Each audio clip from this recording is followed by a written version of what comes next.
The morning sun stretched long, golden fingers across the sprawling lawns of the Beverly Hills estate, yet inside the cavernous living room, the atmosphere was far from serene.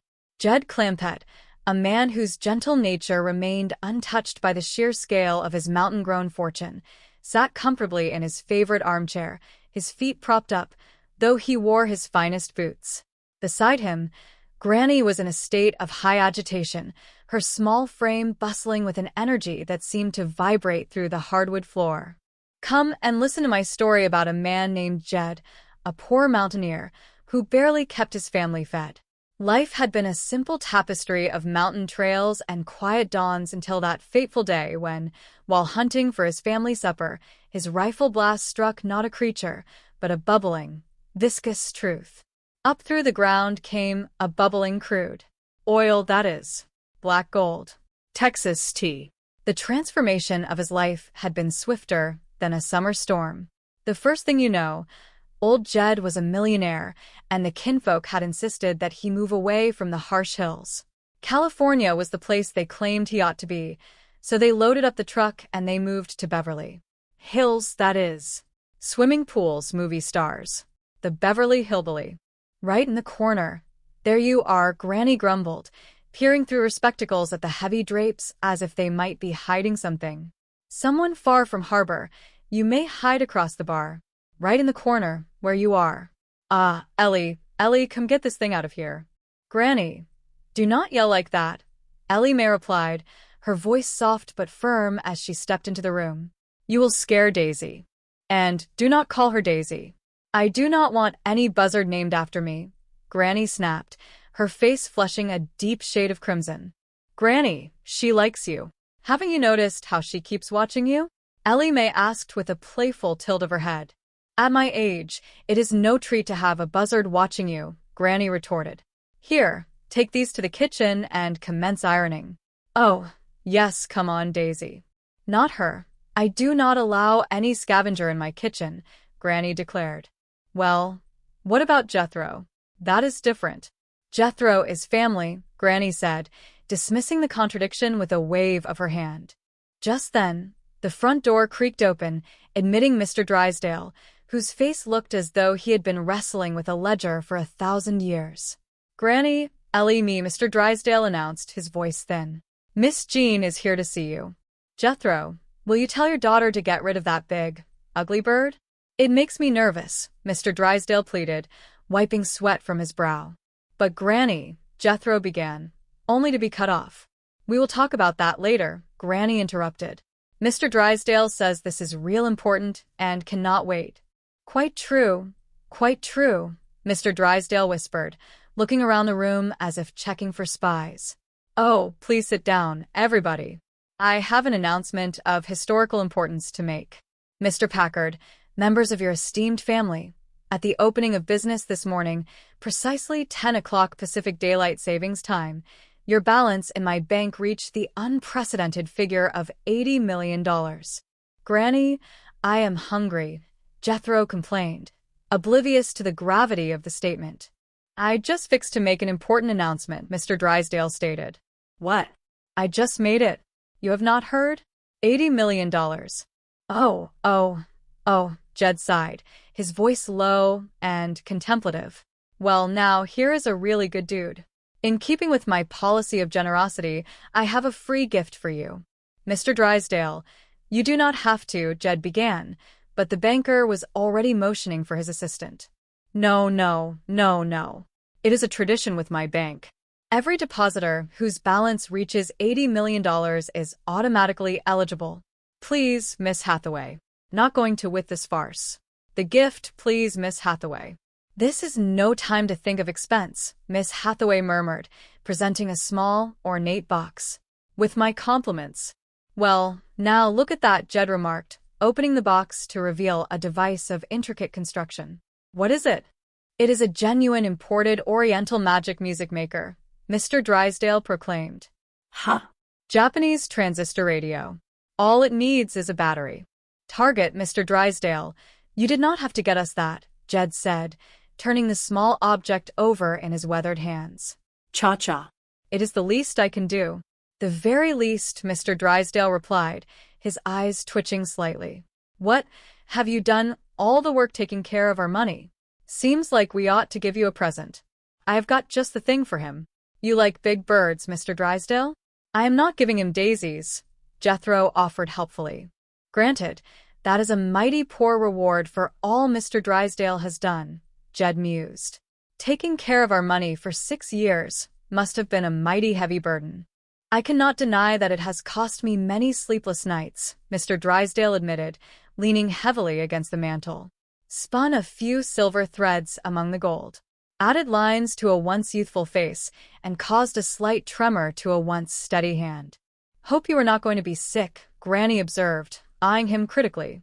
I wish I could say the same, Mr. Drysdale muttered. Come along, silver-haired daddy.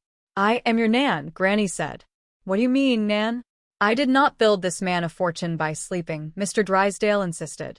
Semper paratus. Always ready. Others may work from sun to sun, but bankers' work is never done. Mr. Drysdale, you take it easy. Do not overdo it, Jed warned. My advice exactly. What better way to go? I regret that I have but one life to give to my largest depositor, Mr. Drysdale declared with a flourish. Good Nathan. And when that big banker in the sky calls my final loan, let my epitaph read, he never met a millionaire he didn't like, Jed whispered. Yes, it seems a sensible thing to do is to take the $80 million and bury it in the backyard, Granny decided, snapping her fingers. Get off him, Moldy, Jethro shouted. I cannot. Penny, I still do not think it is a good idea to put money in the ground, Jed said softly. It is better than putting Mr. Drysdale there, Granny argued. Something wrong with Mr. Drysdale? Jethro asked. Yeah, Jethro. Poor man has worn himself to a frazzle worrying about my money, and we have got to figure what to do with it, Jed explained. I can tell you what to do with it. Give it to England, Jethro proposed. England? They are hurting for money. They sold bad off. They done sold their queen, Jed said, his voice laced with genuine concern. No. Sold their queen? Yes, sir. I heard it on Mr. Drysdale's radio. The city of Philadelphia has bought Queen Elizabeth and is fixing to tie her to the dock for a tourist attraction, Jethro explained with absolute gravity. I cannot believe it. You greening us, boy? Jed asked. No, sir. I heard it, Jethro insisted. Turn that thing on again, Jed commanded. News is over now. Cannot get but one station, Jethro sighed. To me, if England was in that much trouble, we would have heard something from those folks in our castle, Jed said, folding his arms. Let us have Jethro write them. Get the story firsthand. I can beat that. Hello, operator. This is Sir Jethro de Bodine. Head Bartlett to the Earl of Clampton. What is he doing to our castle in England? Asked the major donor, Jed asked. Yeah, England.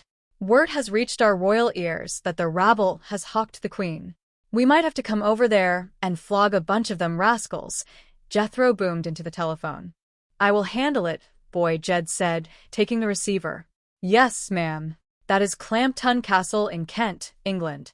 What is it they say over there instead of howdy? Faversham. Yeah, that is it. Would you hold on a minute, please? Oh, Mr. Faversham, sir. I think you had better take this call. It is from the United States. Yes? This is Jed Clampett speaking. Is that you, Mr. Domo? Jed asked. Faversham, sir. Faversham. The voice on the other end corrected. Well, Faversham to you. Faversham, Mr. Domo. Yeah, how is it, Granny? Listen, Major, we were just wondering how everybody is getting along over there, Jed asked. Oh, quite well, sir. Thank you, considering the fact we are running the castle with a skeleton staff, the voice replied. They have got trouble, all right. Their servants are down to skin and bone, Jed muttered. We do not care nothing about those oafs and serfs. How much did Philadelphia give you for the queen? I hope you will excuse Jethro. Oh, he heard some wild story about selling Queen Elizabeth to Philadelphia. I reckon there is no truth to it, Jed apologized. Well, yes, sir. As a matter of fact, we have sold both our queens, the voice admitted. Oh, do not say. What is it, Jed? Granny asked, leaning in. They have done sold Queen Mary to Long Beach, Jed replied, his face falling. It is a revolution, all right. Ramblers rose up and is getting rid of royalty. Dukes and earls are next, and that is us. We have got to rally around the Queen and put down this uprising. Charge! Charge! Mr. Capet, sir, Mr. Capet, the voice continued, sounding distressed. Yes. I heard Master Jethro's outburst. It is only Her Majesty's ships that have been sold. Oh. Well, things are not quite as bad as we thought, but it is hurting for money, all right. The Queen sold her navy. Well, do not let her sell nothing else. Maybe things will get. What is that? Dunn sold London Bridge, too? Poor woman, Jed said, his voice filled with empathy. We have got to help her. Well, I have got a feeling things are going to pick up. I hope the Queen is still got her health, Jed added. Oh, yes, indeed, sir. And Her Majesty is spending this week at the Royal Preserves, the voice answered. I see. Well, maybe we'll be paying you a visit soon, Mr. Domo. If I have a chance. If I have a chance to you, Jed said, hanging up. You know 2 ways about it, Granny. Things are rough. You know what the Queen is spending this week doing? What? Granny asked. Putting up preserves. There is no time to lose, Jed. You've got to take your money out of the bank and head for England, Granny urged. Yep, looks like we can save Mr. Drysdale and the Queen at the same time, Jed concluded. Chief, the guard just called and said Granny and Mr. Clampett are on the way, Miss Hathaway hissed as she entered the office. Quick, quick, quick. Hide this. And get your mascara, Mr. Drysdale commanded. My mascara? Yes, I want some dark shadows under my eyes. I have not had a good night's sleep in 6 years, remember? Not that corny act again, Miss Hathaway sighed. Well, it worked, did it not? I practically had them in tears. Now do as I say, Mr. Drysdale ordered. Mr. Drysdale? Yes. Hey, Jed Clampett, a voice called out. Oh, so it is. You have to excuse me, sir. A bad case of banker's squint adding up those figures day and night. 6 years. Oh, excuse me, sir, Mr. Drysdale said, feigning exhaustion.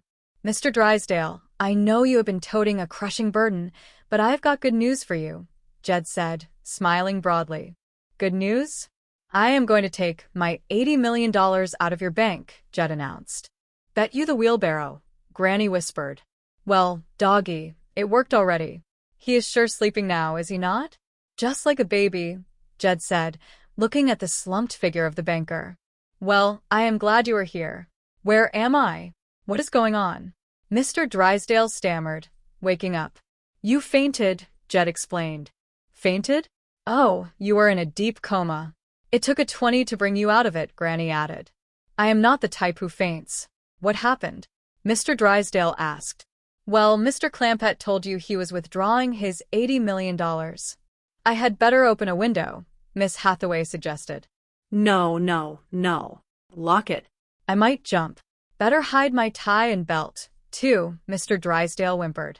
You know, of course, you brought this on yourself. How? That financial fatigue act. Mr. Clampett felt sorry for you, Miss Hathaway explained. Where is he? Waiting in my office. Mr. Clampett. Mr. Drysdale shouted. Hey, that nap's sure done wonders for you, Jed said, walking into the office. Oh, I never felt better in my life, Mr. Drysdale lied, standing up. Well, it must be a relief getting $80 million off your back, Jed observed. Oh no, please do not take it, Mr. Drysdale begged. Right there, you said yourself that it is a crushing burden, Jed reminded him. I am used to it. I am a banker. But it would finish you in no time, Mr. Drysdale argued. It will not be any burden to me. I am giving it away, Jed said simply. Giving it away? You see, there is this certain lady that is in trouble, Jed explained. Oh, I see. Well, how much does she want? Mr. Drysdale asked, eyes widening. Well, I reckon all she can lay her hands on, Jed replied. Yes, I know the type. Peace-wise, I aim to give her all I have, Jed added. Oh, 80 million? Well, to this lady, that is just a drop in the bucket. She must have some bucket. You knew who she was, Mr. Drysdale mused. Who is she? I do not know what she would want me to say. She is a mighty high-placed woman, Jed said solemnly. And high-priced, too. What is her name? You keep it to yourself? I promise, Mr. Drysdale pushed. Well, Queen Elizabeth, Jed stated. By the way, you promised, Mr. Drysdale gasped. Mr. Clampett, I assure you the Queen of England is a very wealthy woman. Once was, maybe, but things are kind of rough, Jed said, shaking his head. I have looked into the matter. Dad, Elgort downstairs will not give us any money without you signing a check, Jethro called out. All right, ask Miss Jane to get us 4 tickets to London, Jed directed. No, I will not let you. You will not let us. Mr. Drysdale, it is my money, Jed said firmly. What I meant was that you just cannot walk up to Buckingham Palace and hand the Queen money. She is too proud to accept charity, Mr. Drysdale cautioned. Oh, we know that,